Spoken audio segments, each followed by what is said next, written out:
Alors Benoît, ton micro est coupé par contre. Est-ce que c'est bon? C'est bon, Ah, excusez-moi, pas de j'ai souci. suivi les consignes, Margot. Donc, bonjour à toutes et à tous. Donc, je vais me présenter, Benoît Baudouin, je suis responsable production lait de chèvre à Grial. Et également une deuxième mission qui concerne la responsabilité de la structure Chevrette de France. Donc, ce que je vais vous présenter, donc c'est ce diaporama en collaboration avec Margot et Mélissa également, sur les bourgeonnages, fait partie des expériences que nous, on a travaillées depuis 2015-2016. Et donc, cette approche méthodologique que je vais vous présenter. La technique conseillée, les différentes techniques qui existent également. Également, on va discuter ou échanger sur la gestion de la douleur. Donc, c'est vrai que c'est un partage d'informations. Ce type de webinaire, bon, quand on le pratique sur le terrain, c'est peut-être plus parlant que ce qu'on va vous montrer, mais il y a deux témoignages qui sont relativement intéressants qui vont être insérés dans le diaporama fait par l'IDEL. Donc, comment on a approché, nous, au niveau de la COP, les bourgeois. Ton micro vient de se recouper, Benoît. Ouais, et Comment ton ça se fait partage du s'est coup? arrêté. Voilà.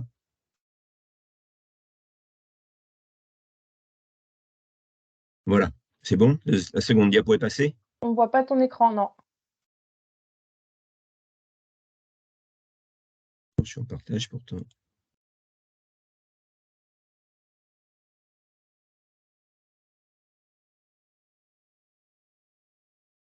Vous voyez toujours pas l'écran?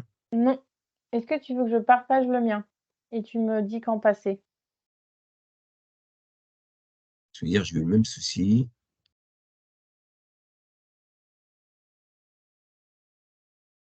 C'est bon. C'est bon. Je crois que je vais laisser tomber la souris.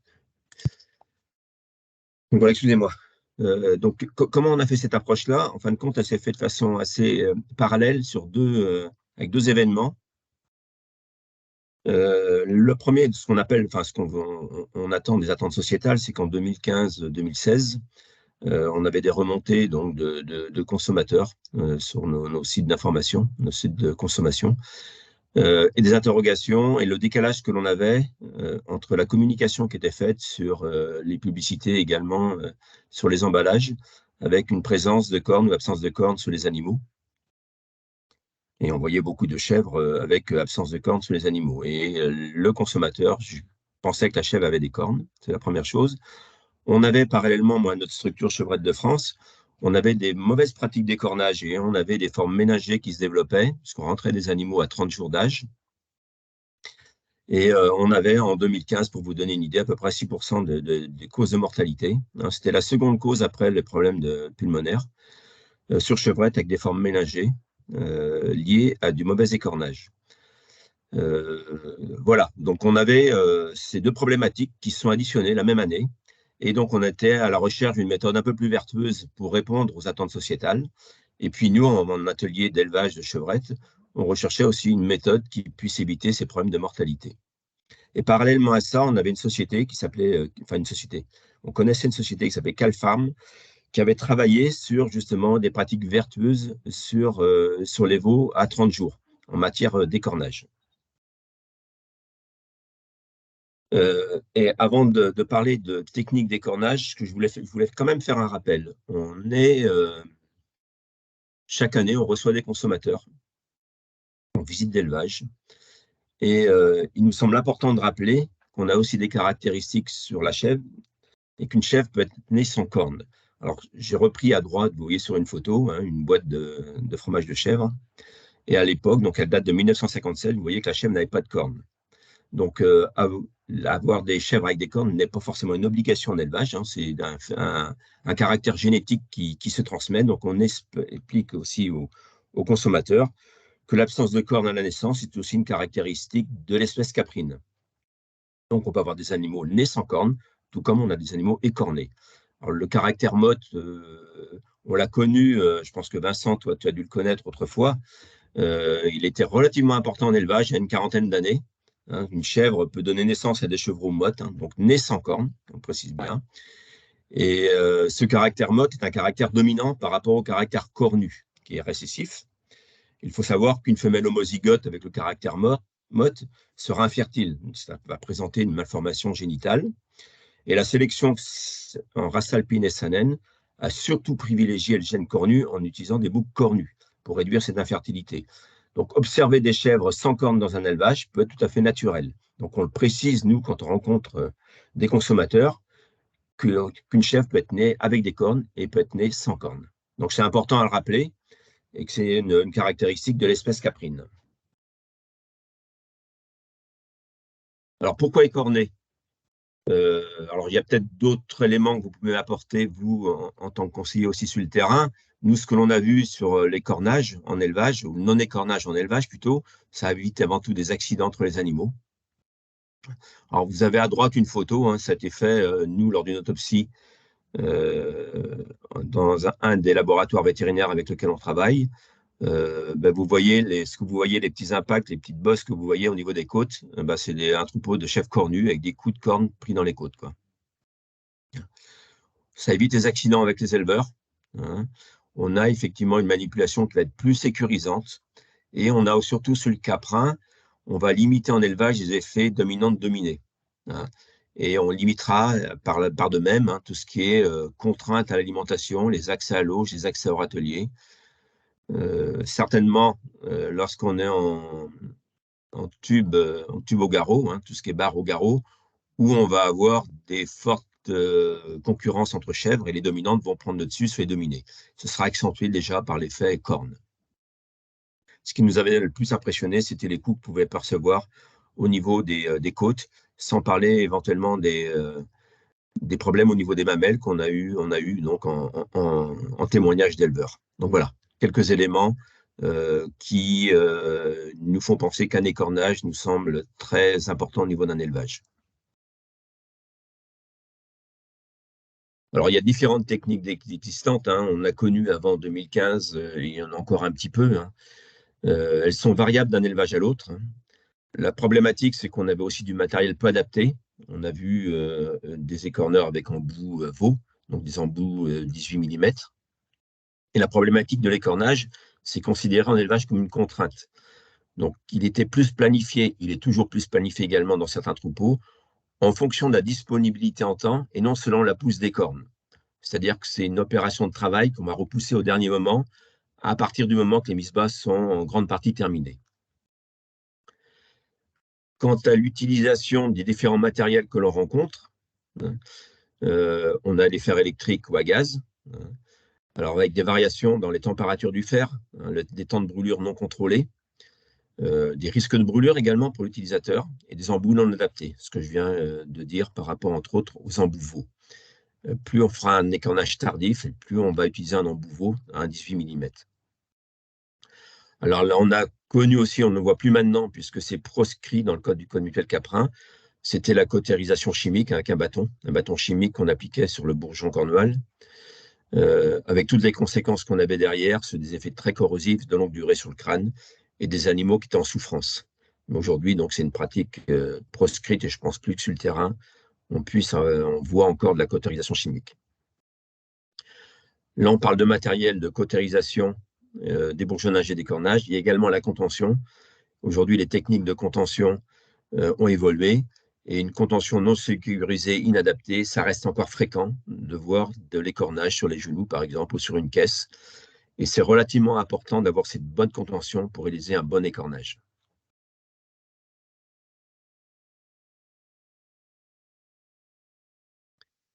Alors, la mesure du stress, comment on a évolué vers un ébourgeonnage? Alors, vous avez dans le tableau de droite la mesure du taux de cortisol sanguin au niveau des caprins, de la chevrette, donc qui est une hormone stéroïde, hein, qui est une hormone du stress, qui est révélateur d'un stress, hein. Vous avez sur le tableau le contrôle. Le contrôle, c'est un animal qui a subi une manipulation, une contention, mais sans application d'une cautérisation. Donc, dans un état où on va le préparer à l'écornage. Donc, vous voyez que le taux de cortisol est relativement faible. En 10 bub, donc la seconde courbe, ça va correspondre à un ébourgeonnage. Donc, vous avez un pic de stress, de cortisol, qui va être à 2 heures. Et dans la troisième courbe, Dihorn, c'est un écornage. Donc, Disbub, on est sur un ébourgeonnage à moins de 15 jours. Et Dihorn, on est sur un écornage, donc c'est sur des animaux qui ont 3 semaines à mois. Donc, vous voyez que plus l'animal est âgé déjà, et plus le taux de cortisol est important. Donc, l'impact à la douleur est important.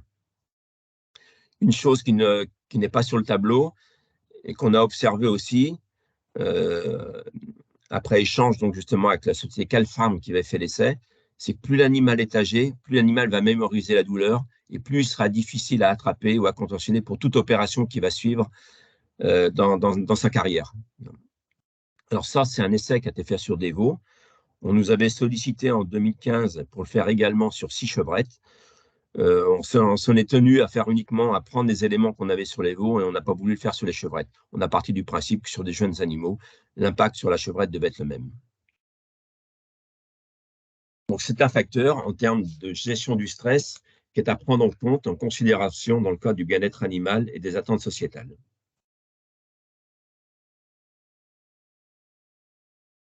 Alors, si on regarde pourquoi on parle d'ébourgeonnage ou d'écornage, si on regarde donc la physiologie de la corne, donc vous avez sur votre schéma de gauche, au départ, à la naissance, jusqu'à une semaine d'âge, vous avez ce qu'on appelle le bourgeon cornual, et donc c'est le tissu qui va former la corne.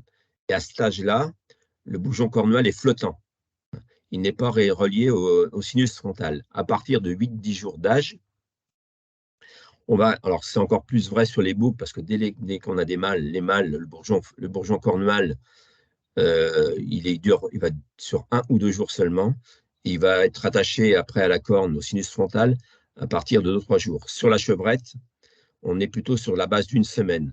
Donc, vous voyez que sur le tableau de droite, vous avez donc la corne qui va pousser, qui va être attachée au sinus frontal. Donc, quand on parle d'ébourgeonnage, on va être dans la situation du premier tableau de gauche.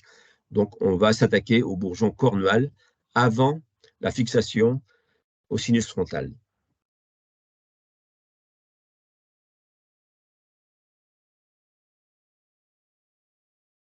Donc, la technique que l'on préconise, qui nous semble la plus en lien avec le bien-être animal, alors, le bon moment, bien sûr. Hein. Donc, comme vous l'avez vu par rapport au tableau précédent, pour des femelles, on va être entre 3 à 7 jours après la naissance, hein, pour un ébourgeonnage. Et lorsqu'on est sur des mâles, on est au maximum à 5 jours. L'idéal pour les mâles, c'est de le faire à 3 jours. C'est-à-dire que le bourgeon cornual doit être le plus petit possible. Lorsqu'on parle du bon moment également, il faut éviter de combiner avec d'autres opérations stressantes. On a déjà le stress de contention de l'animal, de la chevrette. Alors, on évite de faire des vaccinations, des changements de milieu, de l'allottement. On doit laisser l'animal dans son milieu initial. La réussite d'un ébourgeonnage, ça passe avant tout par une bonne contention. Et on estime, nous, 80% de cette réussite-là de l'ébourgeonnage est liée à cette contention. C'est relativement important. On l'observe, nous, dans les arrivées des animaux, on voit les techniques de contention qui sont différentes. Vous avez, quand on a des repousses, on voit pour les gauchers ou les droitiers une différence. Hein, quand on a une mauvaise contention, un petit bout de corne qui repousse à droite ou à gauche, tout simplement, c'est lié à la contention. Donc, important de cette contention-là. Et puis, surtout, lorsqu'on fait de l'ébourgeonnage ou de l'écornage, en fonction du fer qu'on utilise, il ne faut pas appuyer sur le chanfrein. Il faut laisser faire le fer pour ne pas gêner la respiration. On a tendance à trop presser le chanfrein et on a des soucis. Donc la technique développée du début à la fin, donc on a parlé de contention, on verra tout à l'heure les outils qui peuvent être utilisés. Donc au départ, en moins d'une semaine, il faut déjà dégager le bourgeon cornual. Donc l'idéal, c'est de raser l'animal.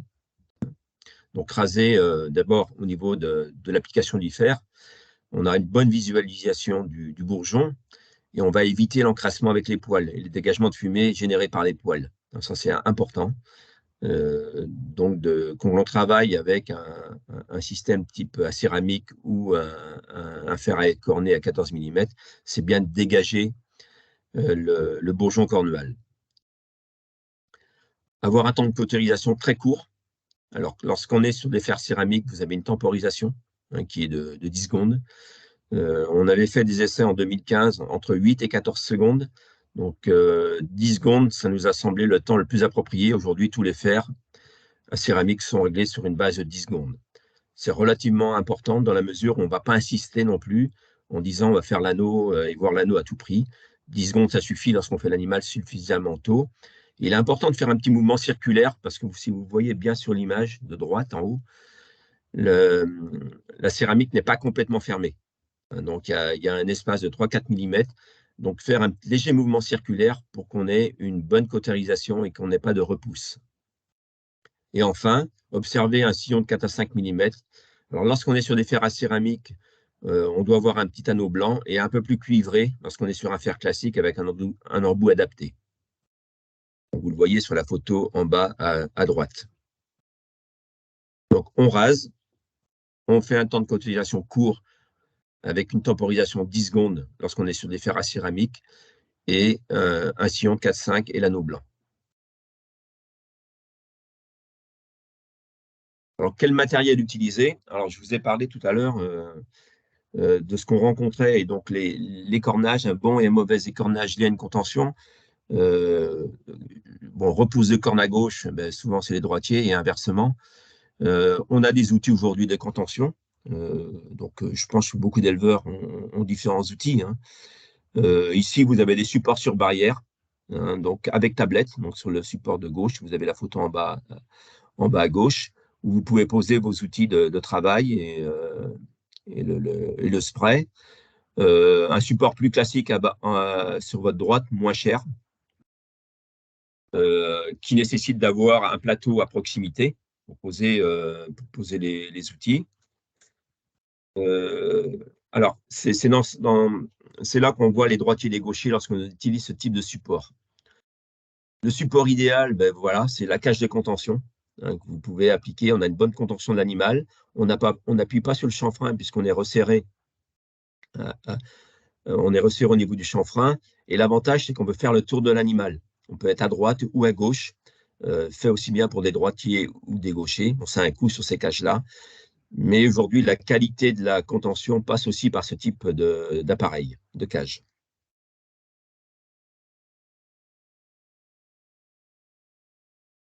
Sur le matériel des bourgeonnages et des cornages, la tondeuse, hein, importante pour la tonte des animaux, éviter, comme je vous l'ai dit tout à l'heure, le dégagement de fumée et en enlevant les poils et l'observation du bourgeon corneal. Important, hein, c'est tout comme les écorneurs, je ne sais pas si je le répéterai tout à l'heure, au niveau des écorneurs et du matériel des bourgeonnages, vous avez de l'électrique et des batteries. Important à bien charger avant utilisation. Et ne pas, quand on lance un chantier, de s'apercevoir que nos appareils ne sont pas chargés. Hein. Donc, généralement, les tondeuses sont toutes à batterie. Hein. Donc, s'assurer de sa charge avant utilisation. Ensuite, le type de matériel pour les cornages et les bourgeonnages. Donc, vous avez le fer en bout céramique, c'est un diamètre 14 mm, chauffe à 700 degrés, hein, avec une temporisation de 10 secondes. Donc, c'est assez sécurisant vis-à-vis de la douleur. Il n'y a pas de cautérisation excessive puisque l'appareil va se couper automatiquement au bout des 10 secondes. Et comme je l'ai signalé sur la diapo précédente, c'est de faire un petit tour, un petit quart de tour pour s'assurer d'une bonne cautérisation du bourgeon. Vous avez ensuite du matériel plus classique puisqu'on peut faire aussi des bourgeonnages avec un écorneur classique, hein, sur un embout de 14-15 mm maximum. Alors, on a une préférence, nous, pour l'électrique par rapport aux batteries, par rapport au point que j'ai évoqué tout à l'heure, à savoir la charge de la batterie, qui va limiter aussi l'utilisation du fer dans le temps. S'assurer également, en le posant, par exemple, sur une planche, que le fer est suffisamment chaud au moment d'utilisation. Et après, l'inconvénient de ce type de fer, bon, il reste toujours chaud. Ça, c'est une chose, et on n'a pas forcément de temporisation. Donc, les 10 secondes sont vite passées et on peut faire justement une cautérisation un peu trop longue et engendrer des problèmes d'infection sur l'animal. Donc, le temps d'application est un peu plus long, par contre, sans appui. On fait uniquement la pose du fer, on le fait sans appui. On va plutôt le préconiser, tout à l'heure vous le verrez sur un tableau récapitulatif, pour un écornage un peu plus tardif, entre 7 et 15 jours.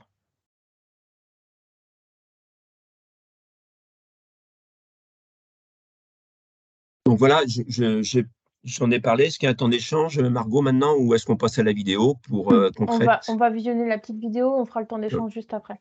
D'accord, merci.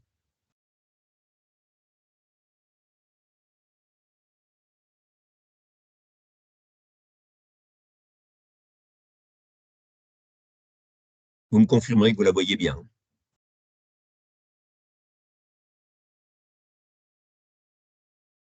On la voit, mais on n'a pas le son par contre, Benoît. Vous n'avez pas le son. Non, je pense que c'est au moment de ton partage, il faut sélectionner, inclure le son de l'ordinateur. Alors, attends. Je peux la partager si tu veux. Tu peux la passer, toi, Ouais, je peux la passer. Margot, je te laisse prendre la main. Ça marche.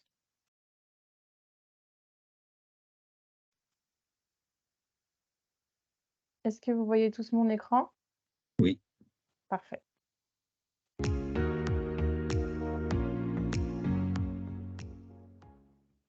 Bien réaliser les bourgeonnages des jeunes caprins, c'est s'assurer de travailler dans les meilleures conditions, pour l'éleveur comme pour l'animal. Séverine, éleveuse de chèvres de race Saanen, nous présente les 6 points clés de l'ébourgeonnage de chevrettes.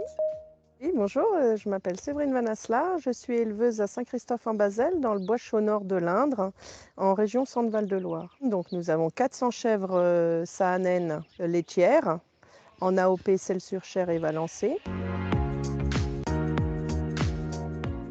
En règle générale, j'ébourgeonne les chevreaux entre 4 à 7 jours, suivant comme on juge le bourgeon du chevreau. Le mâle, on essaye le lendemain de sa naissance parce que autrement, après, il a des repousses quand il devient grand. Donc en règle générale, les mâles sont ébourgeonnés le lendemain. Donc je prépare ma petite botte de paille où je m'assois dessus et je désinfecte donc mon matériel et puis mon fer qui soit propre et désinfecté aussi. Je contentionne mon animal pour qu'il soit prêt pour que je puisse les bourgeonner. Je le positionne dans le bon sens du bourgeon. Je maintiens l'animal pendant 4 à 5 secondes.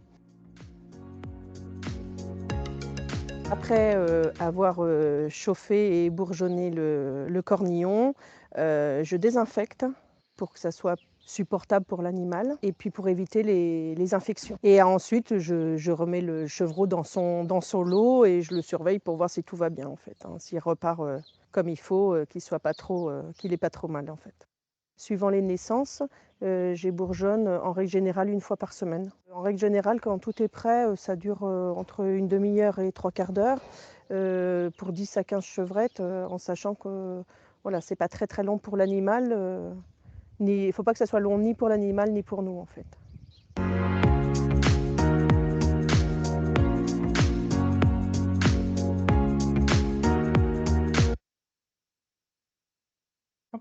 Je te relaisse la main, Benoît. Si vous avez des questions pour cette première partie, des remarques ou des expériences vécues sur les techniques d'écornage et d'ébourgeonnage.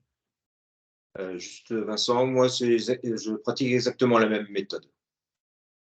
D'accord. Je maintiens l'animal, je le contentionne de la même façon et c'est Que vraiment la vidéo? exactement. Que la vidéo? Ouais, et que Oui, sur les genoux, quoi. moi elles sont juste brunes, c'est tout.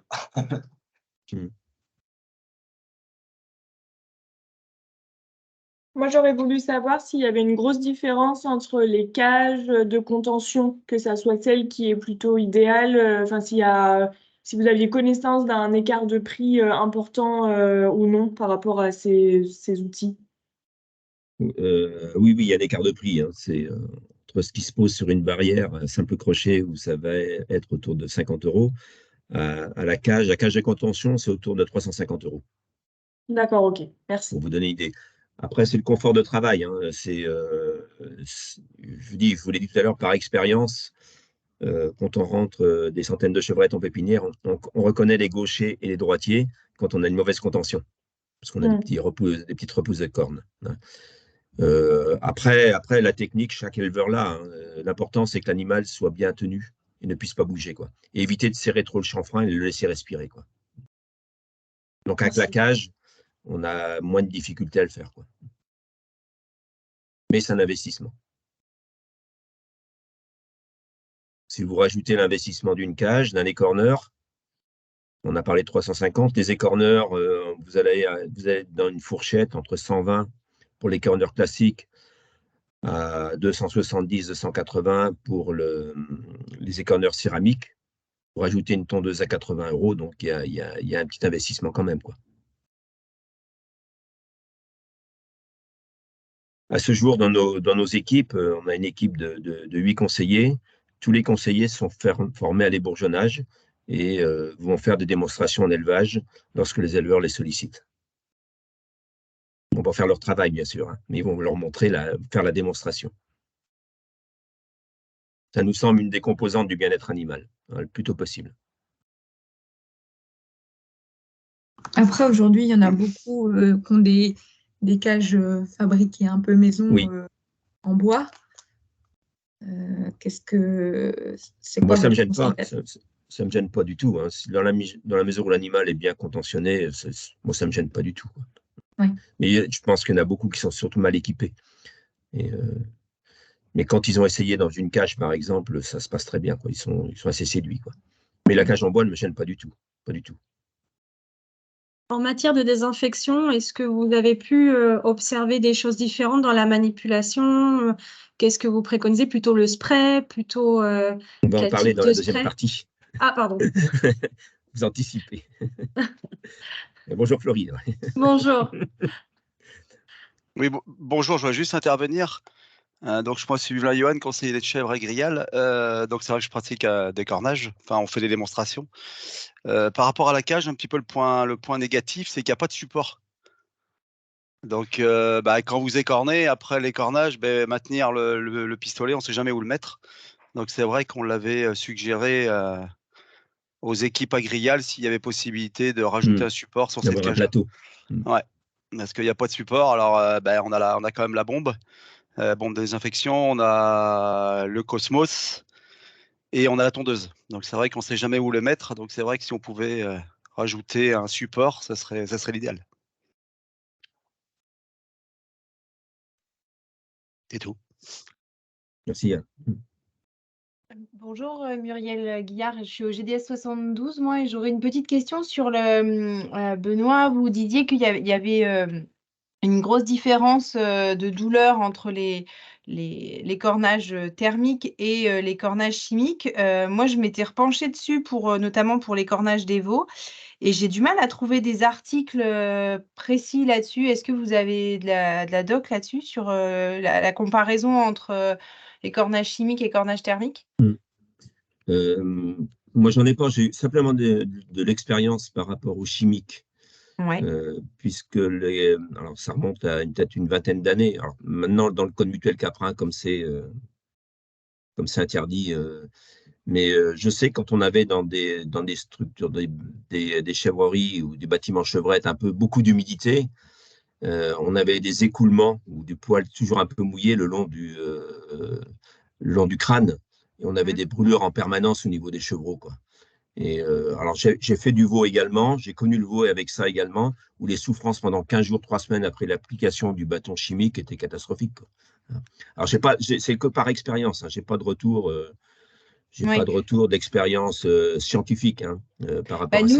C'est vrai que dans toutes les publics, enfin, tout ce qui est conseillé, et même par exemple, si on regarde sur l'INAO, ils conseillent de l'écornage thermique, même chez le veau. Oui. Par contre, c'est vrai que j'ai pas les. Enfin, je vais me rapprocher de Guateo, peut-être à Oniris, mais c'est vrai que je manquais un peu de documents scientifiques. Et moi, j'ai des éleveurs qui font de l'écornage sur veau à 2 jours en chimique et qui n'ont pas de soucis. Donc, c'est vrai que c'est dur de les faire passer à du thermique où ils ont l'impression que c'est plus compliqué, quoi. Mais, ok. Oui, oui. Mais Et moi, c'est que retour d'expérience terrain, ouais, ça marche. pas en publication.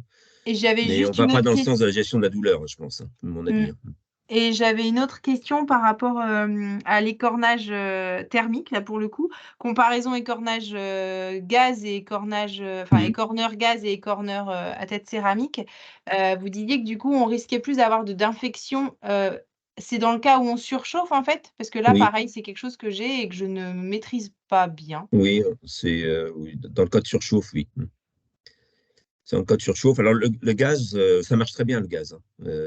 Mais on a la même problématique que la batterie. Il faut s'assurer qu'on a suffisamment de gaz au niveau de nos, euh, des accessoires. Et puis également, euh, il n'y a pas cette temporisation. Donc, c'est facile de faire 15 secondes, 15 secondes ou 20 secondes d'appui sur le bourgeon lorsqu'on est aussi avec des systèmes à gaz ou électriques, quoi. Donc, après, les températures de chauffe sont légèrement inférieures, hein, donc on peut accepter, parce qu'on est à entre 600 et 620 degrés sur de l'écorneur classique.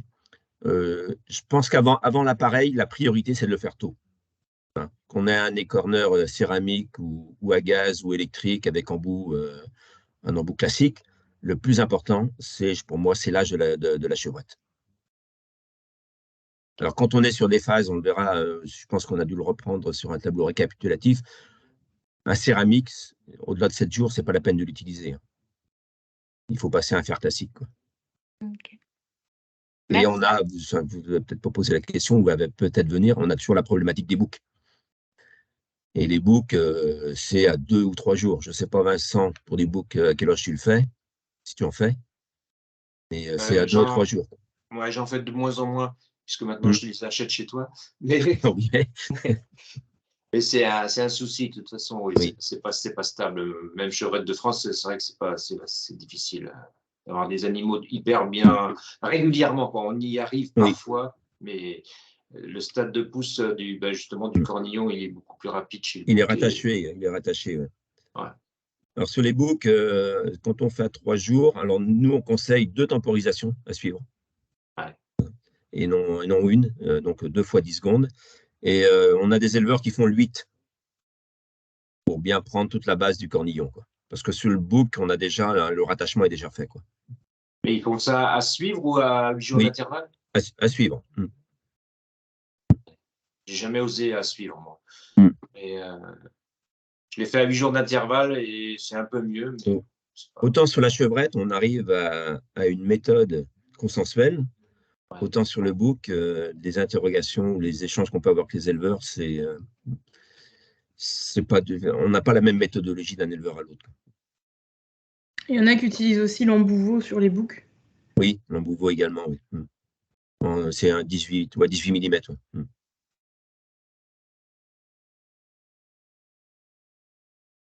Merci pour tous ces échanges. Est-ce qu'il y a des questions qui persistent sur cette première partie avant de passer à la suite? Laurie, ton micro est coupé. Pardon, j'ai dû le réteindre après pour éviter de faire du bruit, mais oui, j'ai entendu qu'il y avait un petit tableau récapitulatif, hein, Benoît, Oui. que tu disais. Oui. OK. Ouais, c'est ça, je On voulais va voir en continuer fonction donc de dans le partage. Super, Alors, merci. je vais reprendre la main.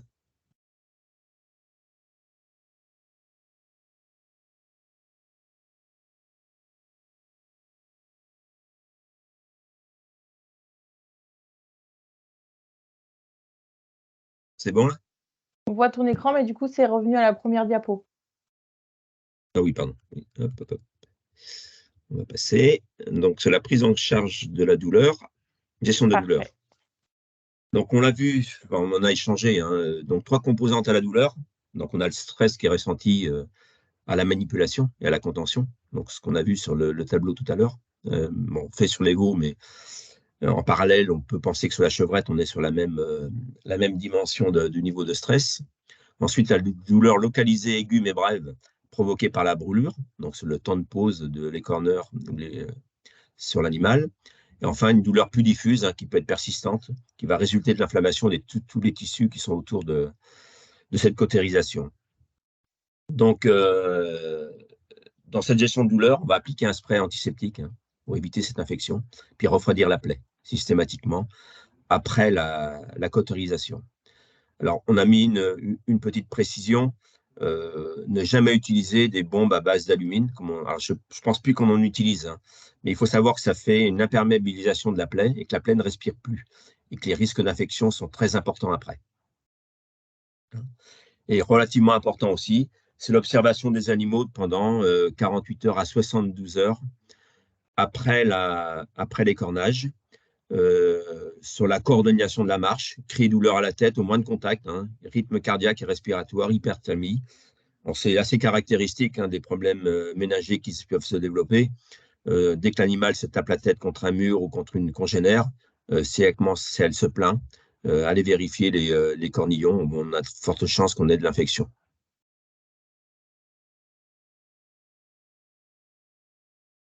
Important, c'est l'organisation de chantier.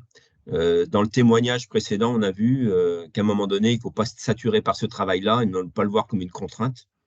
Donc, il est important d'en faire un peu toutes les semaines. Et c'est une opération, c'est un chantier qui doit s'organiser dans le cas d'un calendrier d'une conduite d'élevage, au même titre que des mises-bas, que la traite et autres. On doit passer une fois par semaine au moins à faire de cet ébourgeonnage. Alors, un chantier collectif, alors après, chaque organisation d'éleveurs peut être différente, mais on estime qu'autour de 15 à 20 chevrettes maximum, hein, et de refaire une pause. Et une à deux fois par semaine, soit on travaille à 7 jours ou à 5 jours en termes d'âge des animaux, mais en faire régulièrement et non pas attendre 3 semaines qu'on ait un maximum de chevrettes pour le faire, qui devient un chantier contraignant.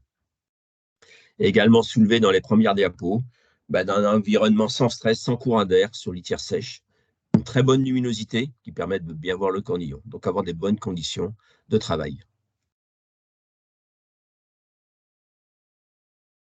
Quels sont les outils? Donc, la question qui a été posée, hein, pour la gestion médicale de la douleur. Alors, je ne suis pas vétérinaire. Hein, je pense que des vétérinaires seraient mieux adaptés à analyser et puis conseiller les éleveurs. C'est pour ça qu'on a mis que dans tous les cas, si on a un doute, si on veut limiter la douleur, il y a aujourd'hui possibilité d'avoir des anti-inflammatoires, un anesthésique local, un sédatif.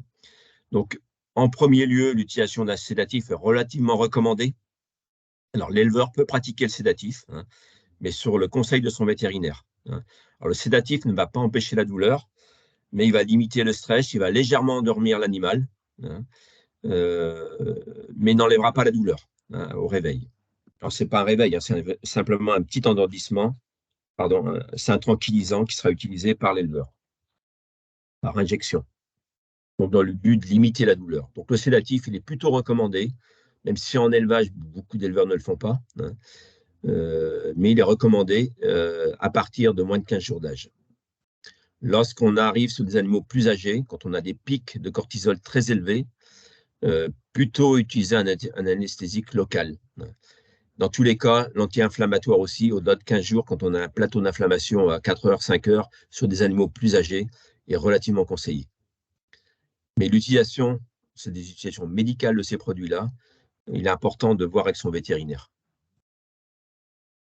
Donc, dans la gestion de la douleur, donc, en fonction des méthodes, hein, c'est le résumé, le récapitulatif que l'on conseille. Donc, on est relativement ouvert après à tout échange et puis à vos partages d'expérience. À moins de 5 jours, donc plutôt les fers céramiques, hein, dans le matériel à utiliser. On a cité type Cosmos. Hein, et dans la gestion de la douleur, le spray désinfectant que vous allez retrouver donc, aussi dans la phase d'écornage à moins de 2 semaines, un anti-inflammatoire recommandé et le sédatif recommandé. Bon, c'est des opérations que l'éleveur peut faire sous le conseil du vétérinaire. Lorsqu'on est sur des animaux à 2 semaines jusqu'à 15 jours d'âge, 1 à 2 semaines, donc on l'a vu tout à l'heure que le bourgeon cornual était rattaché à l'os, utilisez plutôt un écorneur classique, hein, électrique ou à gaz, sur des embouts de 14 à 15 mm. On va également utiliser le spray désinfectant pour limiter la douleur. Alors, il a un double rôle, hein. Il est à la fois désinfectant et refroidissant, le spray. L'anti-inflammatoire est également recommandé et le sédatif recommandé. Donc, vous voyez qu'entre 5 jours et 2 semaines, en fin de compte, c'est l'utilisation du fer qui va changer. Céramique à moins de 5 jours ou moins de 7 jours, et plutôt écorneur classique entre 1 et 2 semaines. Au-delà de 2 semaines, il faut apprécier aussi la base du cornillon. on peut être amené sur des animaux à 3 semaines ou 4 semaines, entre autres, en l'occurrence, sur des mauvais écornages, à couper l'embase du cornillon avec un sécateur et utiliser un fer classique. Hein. Tout à l'heure, on parlait de fer à veau, on va être sur l'utilisation de fer à veau. Et là, l'anesthésie locale est plutôt conseillée. Elle est facultative, mais nous, on la conseille. On l'a utilisée, nous, dans notre structure chevrette de France, sur des animaux mal écornés à 1 mois d'âge, 1 mois et demi. On a fait des anesthésies locales pour écorner après au fer à veau les chevrettes. Bien sûr, utilisation d'un spray désinfectant et de l'anti-inflammatoire. Et au-delà de 2 mois, là, là c'est de l'écornage et un coupage de cornes. On est plutôt sur des animaux adultes. On utilise un cifil ou un sécateur avec une anesthésie locale obligatoire. Voilà. Mais dans tous les cas, est-ce qu'on vous recommande, est-ce qu'on a mis en bas du document, il est impératif, et je le répète, de se faire conseiller par son vétérinaire à la fois pour l'utilisation d'un sédatif, et lorsque vous êtes dans le cas d'anesthésie, il faut que le vétérinaire soit présent. C'est lui qui est le seul habilité à faire l'anesthésie. Ce n'est pas l'éleveur. Donc, c'est une intervention vétérinaire.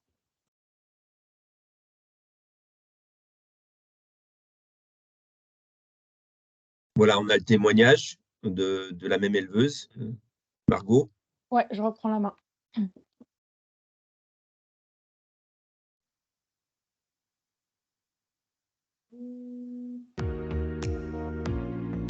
Alors oui, bien sûr, on ne peut pas ne pas penser à la douleur de l'animal quand on fait les cornages, bien évidemment. On a un matériel aujourd'hui qui nous permet de faire au mieux pour l'animal pour les corner. Effectivement, je ne connais pas cette pratique de sédation, mais mon vétérinaire est là pour me former à la sédation.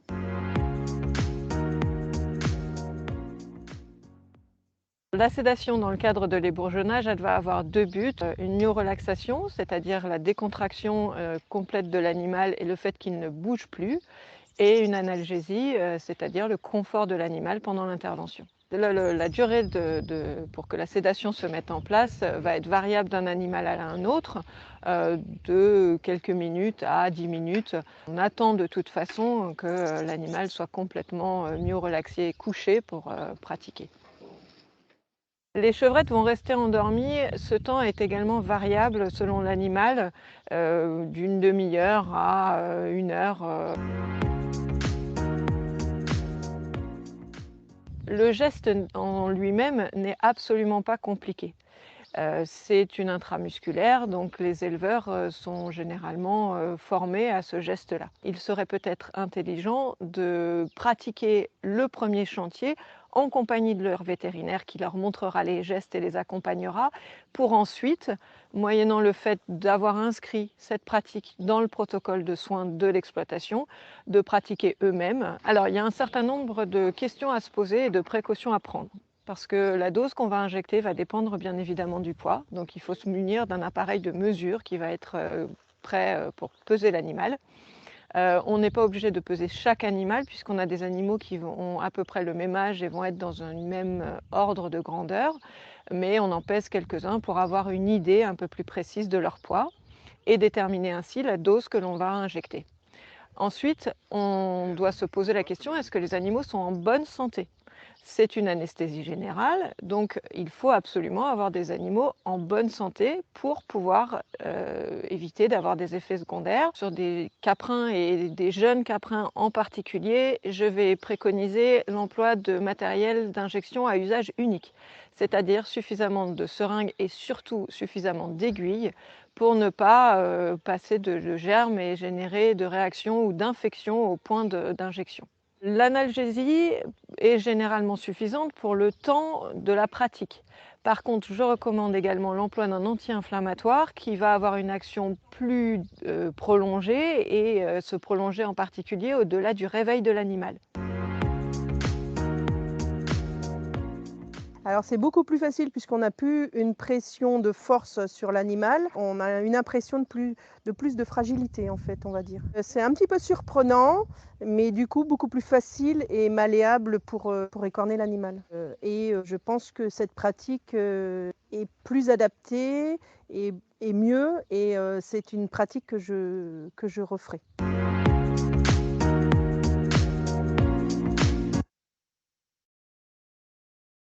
Je te laisse reprendre la main, Benoît. Oui.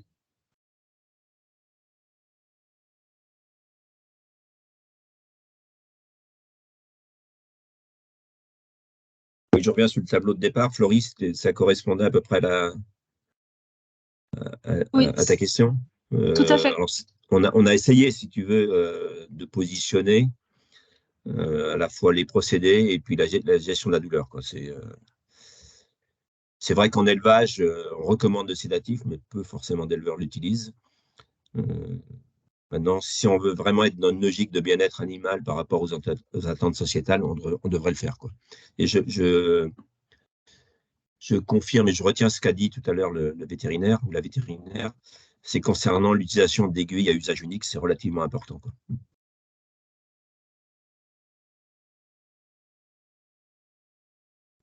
Donc, si on continue, alors les complications possibles, alors on va rentrer dans le domaine vétérinaire, donc il n'y aura pas de nom de produit cité, ni de traitement, quoi que ce soit, mais les pathologies qu'on peut rencontrer, que nous, on a rencontrées, les complications qu'on a eues à l'écornage, effectuées jeunes.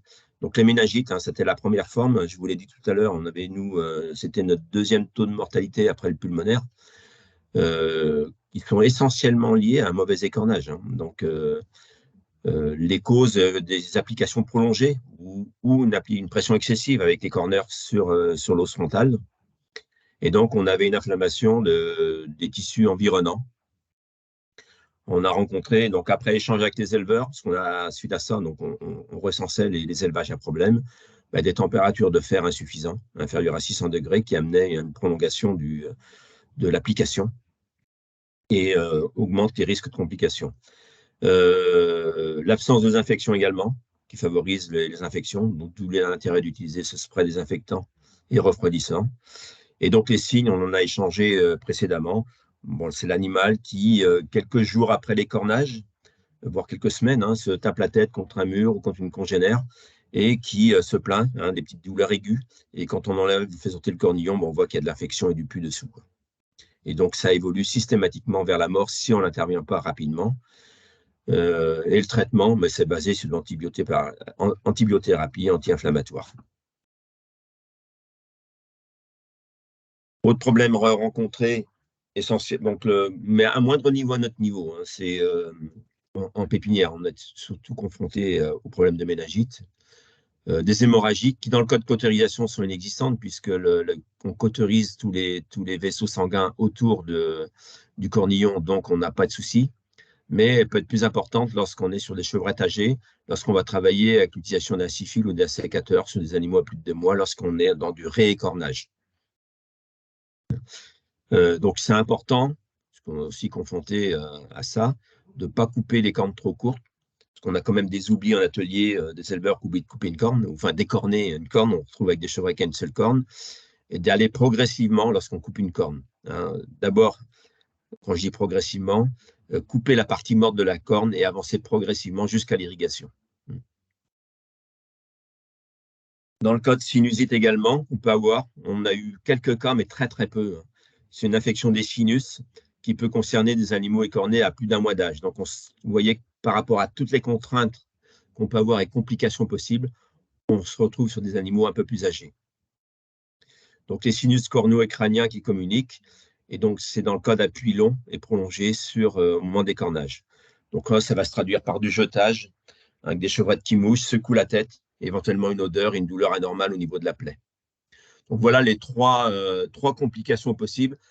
La plus importante étant le problème des méningites, qui génère de la mortalité rapidement lorsqu'on fait des mauvais écornages.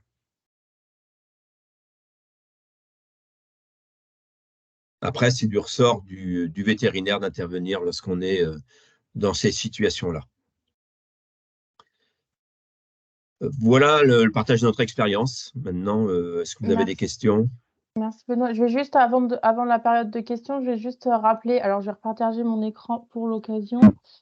Hop, je vais juste rappeler du coup l'existence de la page internet sur le site de la NICAP qui récapitule du coup toutes les bonnes pratiques pour bien ébourgeonner les caprins. Donc vous retrouverez plein de ressources, dont la plaquette qui est téléchargeable. Du coup, c'est une petite plaquette qui fait juste 2-3 pages et donc qui récapitule toutes les étapes et toutes les les bons réflexes à avoir. Donc, si vous avez des questions, vous pouvez aussi vous référer à ce site internet et à cette plaquette. Voilà. Maintenant, je laisse les questions Je, s'il y je, en a. je vais compléter, Margot. Si parmi vous, vous souhaitez avoir des démonstrations ou aller avec un de nos conseillers, on couvre le Grand Ouest et le Rhône-Alpes également, faire de la démonstration d'élevage, il n'y a pas de souci, on est prêt à vous montrer et à vous former concrètement sur les cornages. N'hésitez pas, vous revenez vers moi et puis je peux vous mettre en relation avec un conseiller ou une conseillère. Merci Benoît. Est-ce que vous avez des questions sur cette deuxième partie ou des questions sur la première qui vous sont venues entre-temps?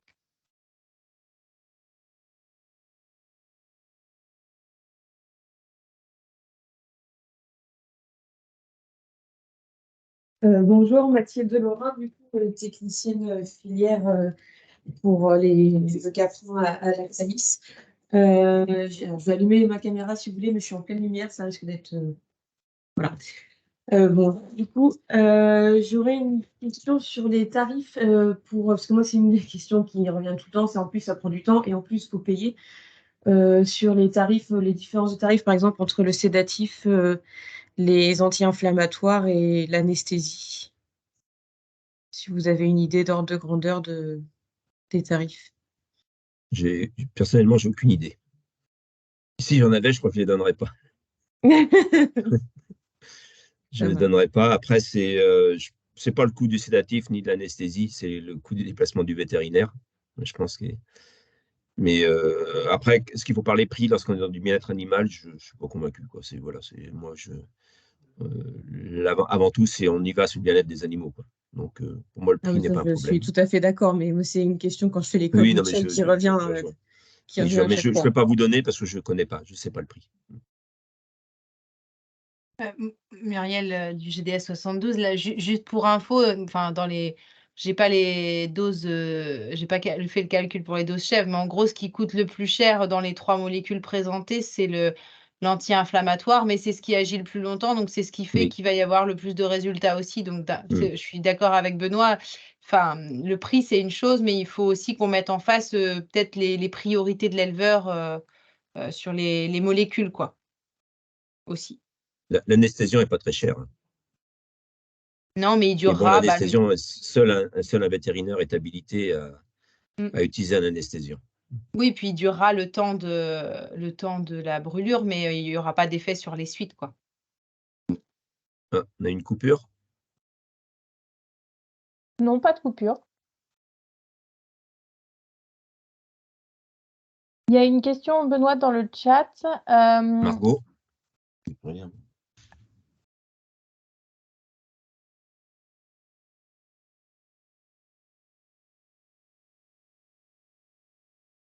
Tu as quelque chose, toi? Nous, on t'entend encore, hein, Benoît. Benoît a quitté la. On va attendre qu'il se reconnecte.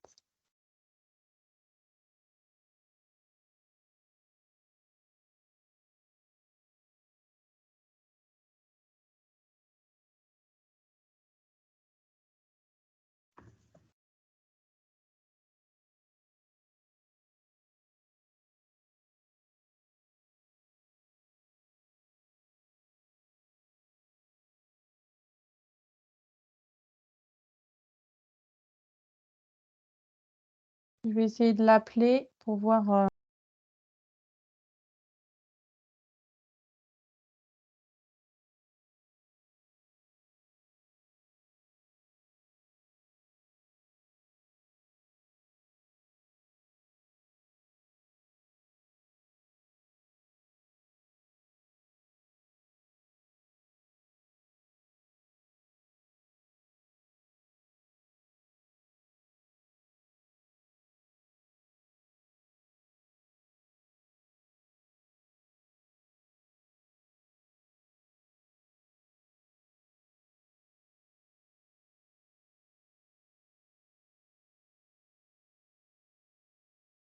Il vient de récupérer sa connexion réseau, il devrait réussir à se reconnecter.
Désolée pour ce contretemps technique.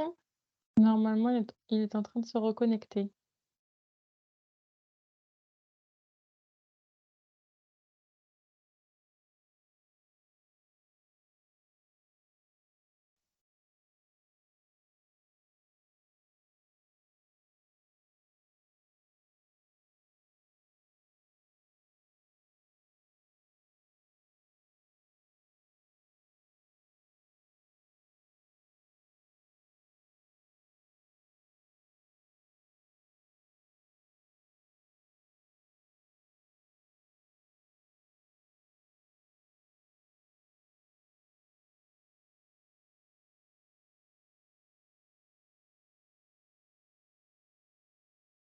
Est-ce que vous m'entendez? Oui, on t'entend.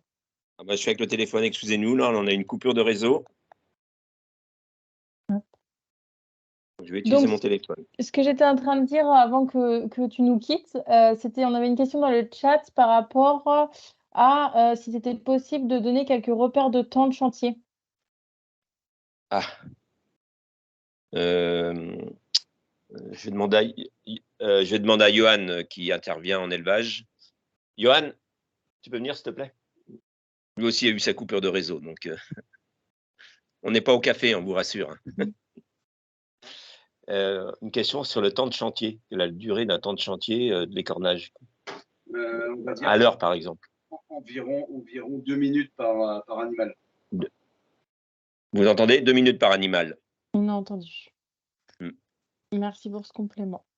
Quand on est équipé, bien équipé, qu'effectivement qu'on ait un plateau où on a les outils à poser, etc. quoi. Et une bonne contention des animaux, du petit lot déjà. Merci pour ce complément. Est-ce qu'il y a d'autres questions qui vous sont venues pendant cette petite interlude de connexion?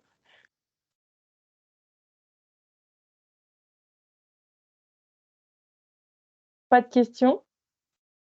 Je rajouterais, il y avait aussi la volonté de faire avec Margot le webinaire avant Caprinov.